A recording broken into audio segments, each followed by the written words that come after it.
अस्सलाम वालेकुम दोस्तों। साबिक वज़ीर आज़म इमरान खान के प्रिंसिपल सेक्रेटरी आज़म खान ने बयान रिकॉर्ड करवाया है 164 के तहत, जिसमें उन्होंने कहा है कि साबिक वज़ीर आज़म इमरान खान ने साइफर को अपने ज़ाती मकासद के लिए, सियासी मकासद के लिए इस्तेमाल किया। साइफर जो कि एक गवर्नमेंट का एक रिकॉर्ड है, उसको गवर्नमेंट के रिकॉर्ड में ही होना चाहिए, लेकिन साबिक वज़ीर आज़म इमरान खान ने आज़म खान से वो साइफर अपनी ज़ाती तहवील में ले लिया और उसके बाद वापस जमा नहीं करवाया। आज़म खान ने ये बयान इसलिए रिकॉर्ड कराया है ताकि वो उस जुर्म से बच सकें जो उन्होंने खुद किया, जिसके मुर्तकिब आज़म खान खुद हुए। साइफर एक सरकारी दस्तावेज है और उसकी हिफाजत की जिम्मेदारी सरकार की है, आज़म खान की, जो उस वक्त के प्रिंसिपल सेक्रेटरी थे। उन्होंने अपनी जिम्मेदारियों को बखूबी नहीं निभाया और ये साइफर वजीर आजम को दे दिया, और वजीर आजम ने इस साइफर को इस्तेमाल किया अपने जाती और सियासी मकासद के लिए। आजम खान ने कानून की खिलाफ वर्जी करते हुए ये सारा अमल किया और अब वादा माफ गवाह बनने के चक्कर में उन्होंने ये बयान रिकॉर्ड कराया है।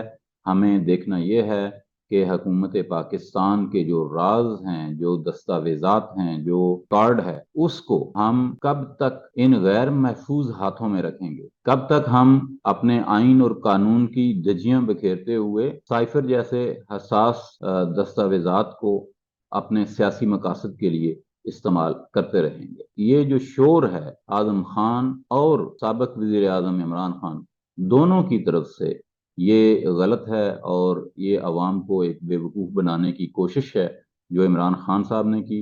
और अब दूसरी कोशिश जो है वो आज़िम खान कर रहे हैं ताकि वो अपनी जान कानून के शिकंजे से बचा सकें।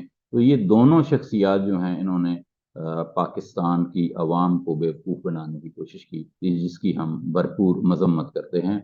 इस तरह की हरकतें सियासतदानों को, ब्यूरोक्रेट्स को ज़ेब नहीं देती, और जब इस तरह की हरकतें पाकिस्तान जैसे मुल्क में होंगी तो दुनिया में हमारा जो मकाम है, मर्तबा है, वो यकीनन कम हो जाएगा।